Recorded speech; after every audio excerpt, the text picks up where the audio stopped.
The Cutthroats of World War II, the untold story of Soviet scouts. When you hear the word cutthroats, you probably picture tough, no-nonsense guys who'd do anything to get the job done. That's exactly what Soviet scouts called themselves during World War II, or, as they called it, the Great Patriotic War.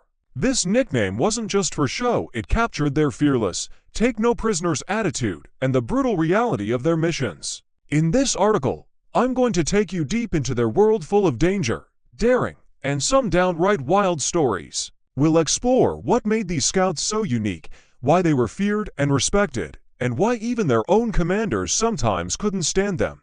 I'll sprinkle in my own thoughts, some historical context, and a bit of economic background to give you the full picture of their incredible saga. Soviet scouts weren't your average soldiers. They lived on the edge, always one step away from death.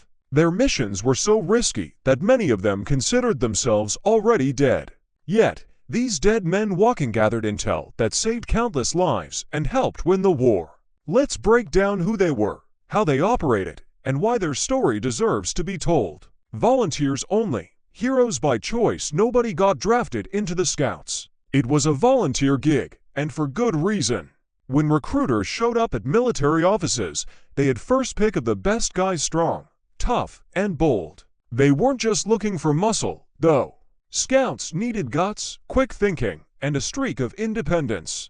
Often, they picked soldiers who'd already proven themselves in battle. But here's the kicker. They also scouted talent from an unlikely place: penal battalions. Yup, you heard that right. Some of the best scouts came from the ranks of soldiers who'd messed up guys with a criminal past. Why? Because those skills: stealing, stalking, and even killing up close were exactly what scouts needed. Picture this: a guy who might have been a thief or a street tough before the war suddenly becomes a hero, using his shady skills to outsmart the enemy. It's like something out of a gritty war movie, but it was real life. Don't get it twisted, though most scouts weren't criminals. They were regular Soviet guys who stepped up because they wanted to make a difference. They knew the odds of coming back alive were slim, but they signed up anyway. That kind of courage, it's next level. Living on the edge. Why scouts thought they were already dead? Scouts faced death rates higher than almost any other unit, even the infantry.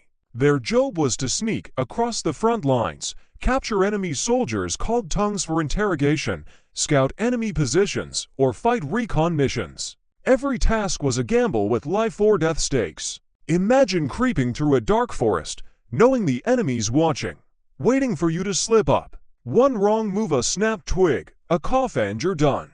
To stay alive, scouts had to be clever. They disguised themselves as German soldiers, used captured weapons, or forged documents. But even that wasn't enough sometimes. The enemy was smart and always ready for them. Many scouts didn't expect to survive. They stopped writing letters home, didn't bother keeping trophies, and didn't care about medals. Why plan for a future you don't think you'll see? Instead, they focused on the mission, living each day like it was their last. And yet, even in this grim reality, they found ways to joke, bond, and keep going. Medals. Yeah, right. Here's where it gets unfair. Scouts risked everything, pulling off missions that saved entire armies. But when it came to medals and awards, they were often left empty-handed.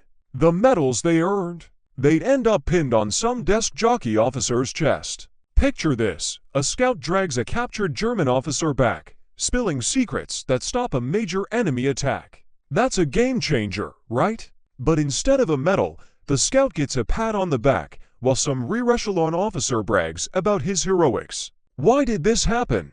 For one, scouts were too independent. They didn't always follow the rule book, which pissed off the higher-ups. Plus, their work was covert. Nobody saw their heroics, so it was easy for others to take credit. And let's be real, in the chaos of war, awards often went to those with connections, not those who deserved them. But here's the crazy part: most scouts didn't care. They weren't in it for glory. Their mission was to get the job done and, if they were lucky, make it back alive. Superstitions, rituals that kept them sane despite their tough guy rep. Scouts were crazy superstitious. Every guy had his own ritual to cheat death. Some left a candy bar in the trench, eating it only if they made it back. Others buried a cigarette to smoke later. And then there were the wilder ones like the group that refused to go on a mission if they saw a woman on the way to the front line. Nurse, radio operator, it didn't matter if a woman crossed their path, it was a bad omen. Commanders knew better than to argue. Threaten a scout with a firing squad. Good luck, they faced worse every day. So, they'd send an officer ahead to clear the path of any women. Sounds nuts, right? But these rituals weren't just quirks. They were a way to cope with the crushing stress of knowing you might not come back. Superstitions gave scouts a sense of control in a world where they had none. And who knows? Maybe those rituals really did save a few lives. Looking like outlaws, the scout style forget the polished military look. Scouts dressed like a ragtag band of outlaws. Some wore German jackets because they were easier to crawl in. Others stuck with Soviet padded coats for better protection in a fight. Helmets, caps, or bare heads, it was a free-for-all. Their weapons were just as mixed. German submachine guns for their lightness, Soviet PPSH for reliability, and knives either German or homemade. Grenades. Always Soviet, because they were smaller and you could carry more. They looked like a bunch of renegades, and commanders let it slide. Why?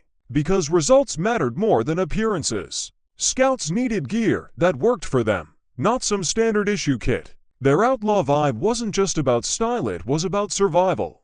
Food. Eating like aces while regular infantry scraped by on meager rations, scouts ate like kings. Early in the war, they got the same high-grade rations as pilots, though later it was downgraded a bit. Still, they ate better than most. Why? First, their food came straight from army warehouses, bypassing the sticky fingers of supply officers who often skimmed rations. Second, nobody dared shortchange a scout, those cutthroats weren't exactly forgiving.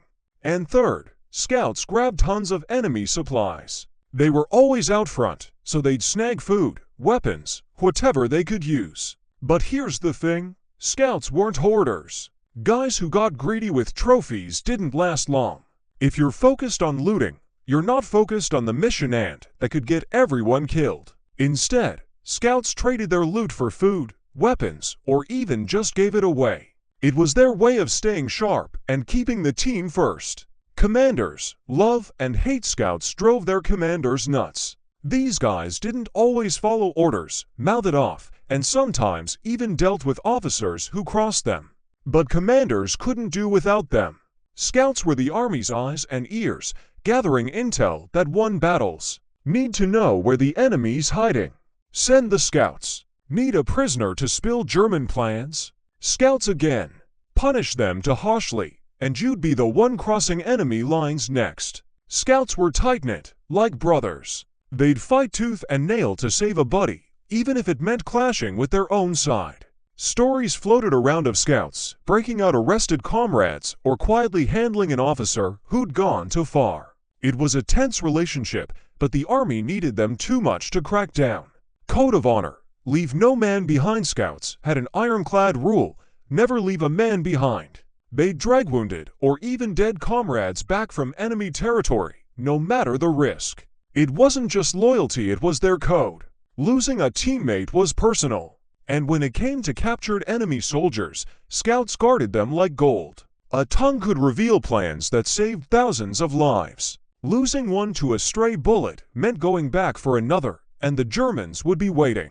Even back on Soviet turf, scouts had to protect their prisoners. Regular soldiers, burning with hatred for the Germans, might try to beat or kill a captive. Scouts had to stay on guard, ready to fend off their own side to keep their mission intact. After the war, crime or a new start. When the war ended, scouts faced a tough choice. Their skills, stealth, combat, survival made them prime targets for the criminal underworld. Gangs wanted guys who could kill without blinking and slip through the shadows. But here's the surprise, most scouts didn't go that route.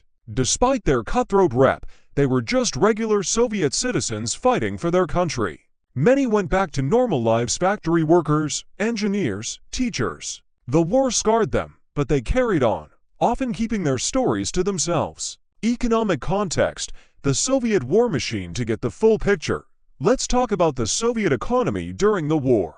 From 1941 to 1945, the USSR was all in on the war effort. Factories that once made tractors churned out tanks. Clothing plants switched to uniforms. Historians estimate that 70% of the Soviet economy went to the war. Food was scarce, civilians got barely enough to survive, and soldiers weren't much better off. But scouts? They got better rations, and for good reason. Their missions demanded peak physical and mental strength. The Soviet economy leaned heavily on its people. Women, kids, and the elderly worked grueling hours in factories and fields to keep the army supplied. The U.S. and other allies sent aid through Lend-Lease tanks, planes, food, but the Soviet workforce carried the load. Scouts played a huge role by saving resources. Their intel helped avoid disastrous battles and plan smarter attacks, keeping the war machine running.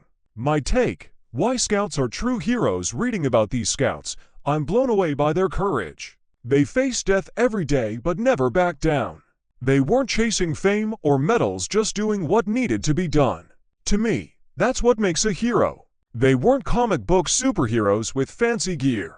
They were regular guys with grit, brains, and a fierce loyalty to their brothers in arms. Their story reminds us that even in the darkest times, people can rise above. The Scouts' mix of bravery, superstition, and defiance makes them so human, so relatable. They show us what it means to keep going, no matter the odds. The Soviet Scout story is one of grit, sacrifice, and unbreakable bonds. They called themselves Cutthroats, but behind that name were men who gave everything for their country. Their work was often invisible, but it changed the war's course. From their wild rituals to their outlaw style, they were one of a kind.